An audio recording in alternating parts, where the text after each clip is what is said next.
মানিকতলা বিধানসভার অন্তর্গত ৩২ নম্বর ওয়ার্ডে আজ এসআইআর প্রক্রিয়া নিয়ে একটি পথসভা অনুষ্ঠিত হয়।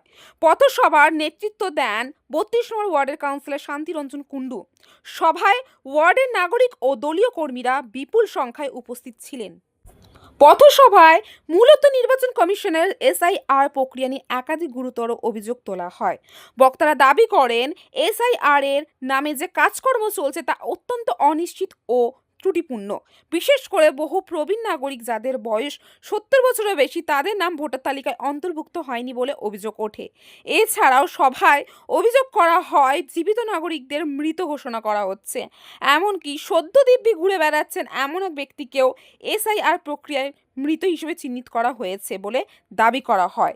এই প্রেক্ষিতেই প্রশ্ন তোলা হয়, আদৌ কি নির্বাচন কমিশন সঠিকভাবে কাজ করছে নাকি সাধারণ মানুষকে বিভ্রান্ত করা হচ্ছে? এই সমস্ত অনিয়মের বিরুদ্ধে প্রতিবাদ জানিয়েই ৩২ নম্বর ওয়ার্ডের আজকের এই পথসভা অনুষ্ঠিত হয়।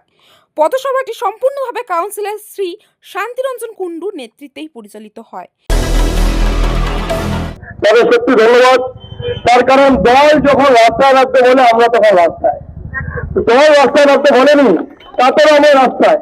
তার কারণ দলের উপর যদি কোনো আক্রমণ হয় তাহলে তৃণমূল কংগ্রেসের কর্মীরা ঘরে শুয়ে থাকতে পারে না, রোববার পিকনিক করতে পারে না, ছুটি করতে পারে না। আমার মনে হয় এটা বিজেপির জেনে রাখা দরকার যে পশ্চিমবঙ্গে তৃণমূল সাংগঠনিক ক্ষমতা শুধু সংগঠন বৃদ্ধি করেছে কাজের মাধ্যমে, দলের ঝান্ডা নিয়ে শুধু নয়। একদিকে সরকারি প্রকল্পগুলো মানুষের কাছে পৌঁছে দিয়েছি, আরেকদিকে আমাদের সহকর্মী বন্ধুরা যে কোনো সমস্যায় মানুষের পাশে ছিল হাতে থাকছে, এমনকি এসআইআর সমস্যারও।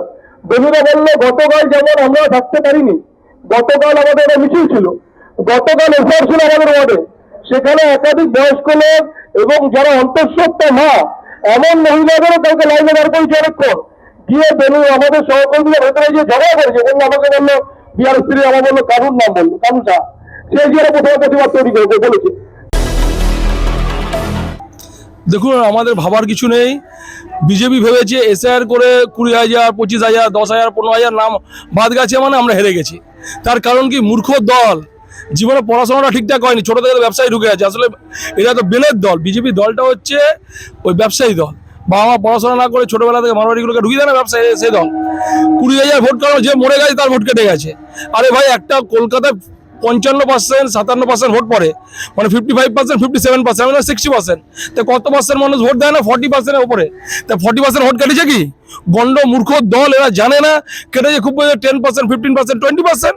তাই 20% ভোট কাটা মানে 80% ভোট, তার মানে 80% 20% ভোটার আসে না। তার মানে 40%, 45% ভোট যারা ভোটার আসতো না, তার মানে 25% এই মৃত ভোটার ছিল। তার মানে যেগুলো এখন দেখা যাচ্ছে, এই মানে গন্ড মূর্খ দল না বুঝে শুনে কথা বলে।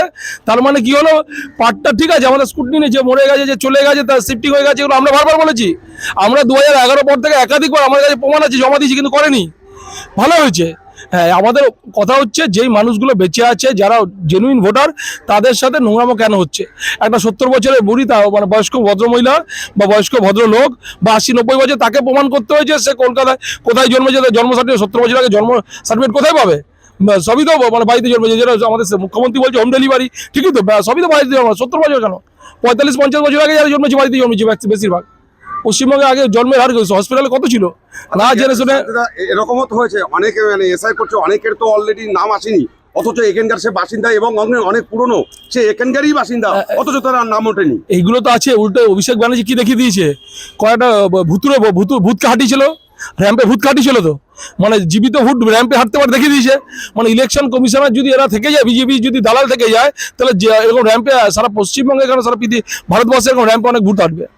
তারপরে বুঝে যাচ্ছে বিজেপির যারা ইলেকশন কমিশনার, বিজেপির দালাল, এরা ভাবছে বিহারে, যেভাবে বুঝতে পারেনি বিহারের মানুষের মতন। আরে বিহার আর বাংলা আলাদা। বাংলার মানুষ হচ্ছে, বাংলার মানুষ যেটা ভাবে সারা ভারতবর্ষে, আজকে বাংলা ভাবলে কালকে বিহার ভারতবর্ষ ভাববে। তো বাংলা হচ্ছে আমরা মাছ ভাত খেয়ে বড় হওয়া মানুষ, আমাদের মাথা একটু আলাদা। তা আমাদের ওই শেখাতে হবে না, আমরা ভারতবর্ষকে শিক্ষা দিই। তা সুতরাং বাঙালিকে নিয়ে ভয় আছে এদের। আবার বাংলায় চট থাপ্পড় লাতিগুতো খাবে বাংলার পাবলিকের 26-এ। তার রেজাল্ট বলবে, বাংলার রেজাল্ট 26-এ রেজাল্ট হওয়ার পরে আবার কি দিল্লি থেকে ওরা আসবে, আমাদের কর্মীরা ঘর ছাড়া নিজেরাই পালিয়ে যাবে ভয়ে। তার কারণ এত বাজে বাজে উগ্র কথা বলছে, যে উত্তপ্ত করছে বাংলার সাধারণ মানুষকে, যে আগামী দিনে সাধারণ মানুষের ভয় এটা নিজেরাই ঘর ছাড়া হয়ে যাবে।